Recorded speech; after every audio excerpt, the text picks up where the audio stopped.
Hi guys, how are you today? के छ खबर, सन्चै हुनुहुन्छ? आयो सबैजना सन्चै हुनुहुन्छ होला। म पनि सन्चै छु। अनि हजुरहरूलाई सानो सानो कुराको कति महत्त्व लाग्छ त? आज त्यसैको बारेमा थोरै डिस्कस गरौँ है त। कुनै पनि व्यक्तिले डेली थोरै थोरै काम गर्छ भने उसले 1 वर्षपछि धेरै नै ठुलो बिग रिजल्ट एचिभ गर्छ के। त्यही भएर सानो सानो स्टेपहरू पनि केयरफुल्ली भएर गर्नुपर्ने हुन्छ। कुनै पनि व्यक्तिले 1-2 चोटि चुरोट खायो, डेली साथीहरूसँग हिँड्यो तर चुरोट खाँदैन, उसले साथीहरूको सङ्गतले गर्दा 1-2 चोटि मात्र खान्छ कि चुरोट दिनमा। भनेपछि उसको 1 महिनापछि चुरोटमा लत लागिसक्या हुन्छ कि। त्यही भएर सानो सानो स्टेपहरू पनि डेन्जर केयरफुल्ली तरिकाले स्टेप चाल्नुपर्छन्। कुनै नेगेटिभ वेमा गइरहेछ भने एक दिन नेगेटिभ, अर्को दिन थोरै भए पनि नेगेटिभ गर्दा गर्दै एक दिन यति एडिक्सनमा परिसकेको हुन्छ कुनै पनि व्यक्ति नेगेटिभ वेमा। त्यही भएर सानो सानो स्टेप पनि धेरै भ्यालु हुन्छ। कुनै पनि व्यक्तिले एक दिनमा 2 घण्टा पढ्छ भने उसले 1 वर्षमा एकदमै राम्रो रिजल्ट लिएर पास हुन्छ कि। कुनै पनि क्लास स्टेप अगाडि बढ्ने बेला लेभल। त्यही भएर कुनै पनि व्यक्तिले 10 मिनेट फोन हेऱ्यो भने दिनमा 10 मिनेट हेऱ्यो भने पनि 10 दिनमा 60 मिनेट 1 घण्टा फोन हेर्छ। अनि बिस्तारै लत लाग्छ। एक दिन 10 मिनेट हेऱ्यो, अर्को दिन 15, 20, 25 गर्दा गर्दै डेली 8-9 घण्टा फोनमा स्पेन्ड हुन्छ आफ्नो समय। त्यही भएर पनि एडिक्सन यति सानो सानो स्टेपमा पनि लाग्छ। त्यही भएर केयरफुल्ली हुनु कि। एडिक्सन केमा लगाउने भन्दा कुनै पनि पोजिटिभ वेमा सकारात्मक तरिकाले सकारात्मक बाटोहरूमा अगाडि बढ्ने।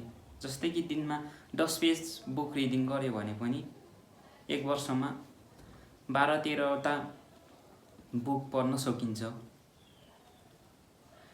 डेली 20 मिनेट बिहान उठेर वाकिङ गर्यो भने पनि आफ्नो हेल्थको लागि धेरै नै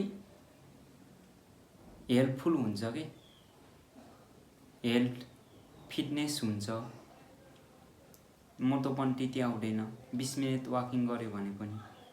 त्यही भएर सानो सानो स्टेपहरू पनि धेरै केयरफुल्ली भएर लिनुपर्ने हुन्छ। Small step but big result. Long टाइमसम्म स्मल स्टेप गर्यो भने पनि धेरै ठुलो रिजल्ट एचिभ गर्न सकिन्छ। मैले आज एउटा भिडियो बनाएँ, भोलि अर्को भिडियो बनाएँ, पर्सि अर्को भिडियो बनाएँ, मेरो 5-6 भ्यू मात्रै आउँछ। मेरो पछि कन्टिन्यू गर्दै मैले भिडियो बनाएँ, युट्युबमा अपलोड गरेँ भने मैले एक दिन 10-12 हजार फलोअर्स या सब्सक्राइबर कमाउँछु कि मैले। यदि मैले 1 वर्षसम्म कन्टिन्यू गर्न सकेँ भने। यदि मैले गिभ अप गरेँ भनेपछि त हुँदैन। त्यही भएर कुनै पनि स्मल स्टेपले बिग रिजल्ट एचिभ गर्नु छ भने डेली कन्सिस्टेन्टली गर्नु। आज एउटा भिडियो अपलोड गर्नुभयो, भोलि एक दिन ग्याप राखेर अर्को दिन अर्को भिडियो अपलोड गर्नुभयो भने पनि हजुरहरूको भिडियो एकदमै रिचमा जानेवाला छ। राम्रोसँग हजुरहरूले युट्युबहरूबाट पनि इन्कम गर्न सक्नुहुन्छ। त्यही भएर सानो सानो स्टेप पनि एकदमै ध्यानपूर्वक लिने।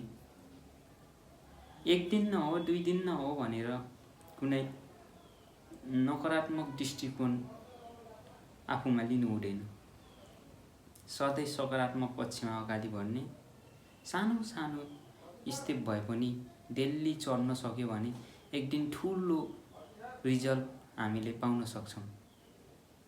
त्यही भएर सबैजना पोजिटिभ वेमा सकारात्मक सोच राखेर अगाडि बढ्नु, अनि माइन्डसेट फिक्स होइन, ग्रोइङ माइन्डसेट बनाएर अगाडि बढ्नु, लर्निङ माइन्डसेट। सबैजनाले आफूमा फोकस गर्नु, डेली नराम्रो काम गर्ने, रिल्स हेर्ने, अरूको रिल्स हेऱ्यो हाहा गरेको रियाक्ट गरिदियो, यत्तिकै टाइम स्पेन्ड गर्यो भन्दा त्यो टाइमलाई युटिलाइज गरेर डेली 200 वर्ड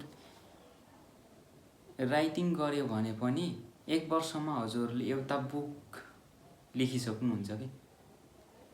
त्यही भएर ठुलो रिजल्ट एकै दिनमा आउँदैन, सानो सानो स्टेपमा कन्सिस्टेन्स अगाडि बढिराख्नु पर्यो, अनि एक दिन हजुरहरूले ठुलो रिजल्ट एचिभ गर्नुहुनेछ।